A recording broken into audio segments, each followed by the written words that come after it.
Welcome to Dynamic Circuit. We are going to test Omron NS8-TV10 HMI. It's originally unable to see the displays.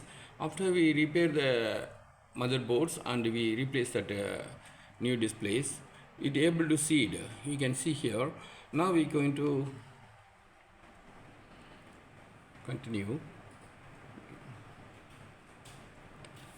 Okay, now is waiting for connecting into the PLC. Right now we're going to see the display options.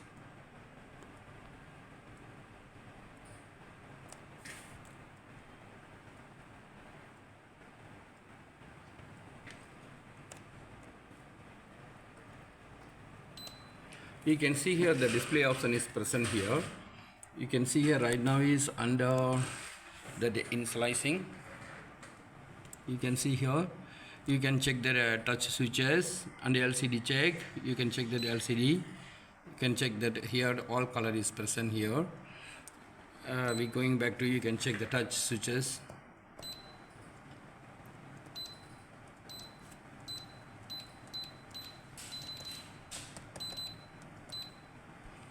And we can see here special screens.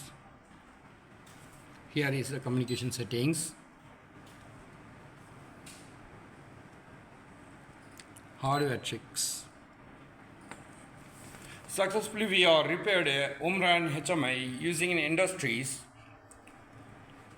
Please visit for your industrial repair solutions, Dynamic Circuit. Thank you very much for watching these videos.